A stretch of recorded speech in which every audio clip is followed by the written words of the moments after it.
BJP की राष्ट्रीय प्रवक्ता नूपुर शर्मा पर हुई कार्रवाई, फिर भी जारी है लड़ाई। नमस्कार, शाम के 7 बज रहे हैं। भारत की बात के साथ हाजिर हूं मैं, शोभना यादव। विवादित बयान के आरोपों को लेकर बीजेपी ने नूपुर शर्मा पर कल एक्शन लिया, लेकिन ओवैसी साहब इतने से संतुष्ट नहीं हैं।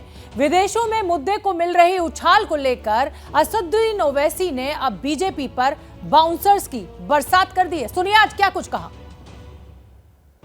देश के प्रधानमंत्री इसके जिम्मेदार होंगे।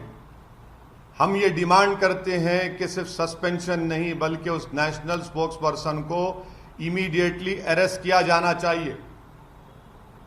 अरेस्ट क्यों नहीं किया जाता? कानपुर में गड़बड़ हुई तो 35 लोगों पर एनएसए लग जाता है।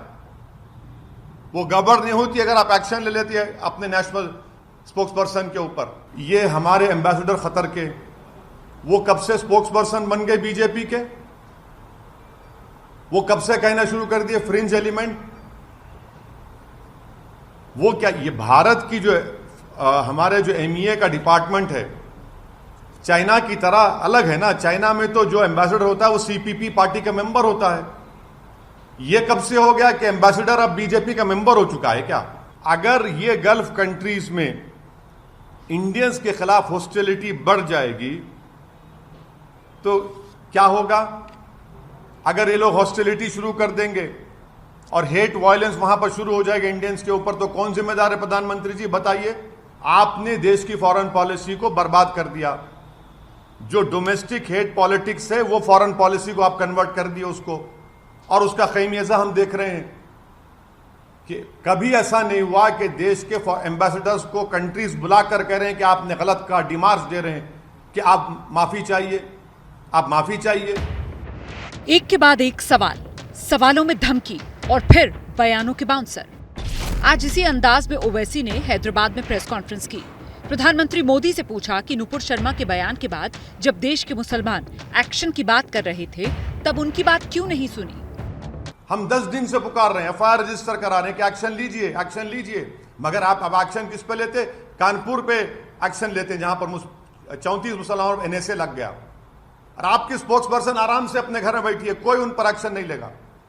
अगर आज कोई फेसबुक पोस्ट पर या ट्विटर पर देश के प्रधानमंत्री के बारे में अनाप शनाप बक दे तो 24 घंटे के अंदर उसको अरेस्ट कर लिया जाता है, जेल में डाल दिया जाता है। नूपुर शर्मा के निलंबन की कार्रवाई को ओवैसी खाड़ी देशों के दबाव में लिया गया फैसला बता रहे हैं, और ये भी बता रहे हैं कि जब से देश पे ज्ञानवापी का मुद्दा उछला, इसका असर तेल की खरीद पर दिख रहा है। क्या ये बात सच नहीं है कि किंगडम ऑफ सऊदी अरेबिया ने जो भारत को ऑयल बेचता है $2 से उस ऑयल को बढ़ाकर $6 कर दिया? और बोलिए ज्ञानवापी, और बोलिए बोलिए और बोलिए, गालियां दीजिए मुसलमानों को, इस्लाम को। अब ये $2 से $6 कर दिया है, और प्रधानमंत्री बताना पड़ेगा देश को। अमेरिका को रेट नहीं बढ़ा, सऊदी अरेबिया ने ऑयल बेच, वही रेट पे बेच रहे हैं। भारत को $2 से $6 कर दिए।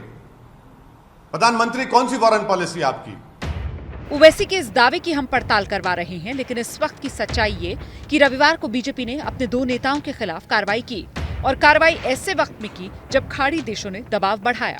देश के मुसलमानों की दुहाई दे रहे ओवैसी इस पूरे एपिसोड को लेकर धमकी भरे अंदाज में कह रहे हैं भारत को इस विवाद का खमियाजा भुगतना पड़ेगा।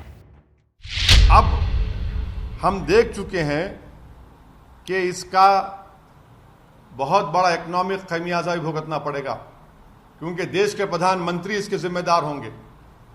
हम ये डिमांड करते हैं कि सिर्फ सस्पेंशन नहीं बल्कि उस नेशनल स्पोक्स पर्सन को इमीडिएटली अरेस्ट किया जाना चाहिए। ओवैसी की बातें अपनी जगह, एक बात साफ है, पैगंबर साहब को लेकर बीजेपी नेताओं की टिप्पणी ने बीजेपी को बैकफुट पर ला दिया है, और सरकार हर स्तर पर डैमेज कंट्रोल करने में जुटी है, क्योंकि जिन देशों ने सवाल खड़े किए वो भारत के मित्र माने जाते हैं। तो ये तो बात हो गई AIMIM चीफ असदुद्दीन ओवैसी की कि कैसे वो नूपुर शर्मा की गिरफ्तारी की मांग पर अड़े हुए हैं। ABP न्यूज आपको रखे आगे।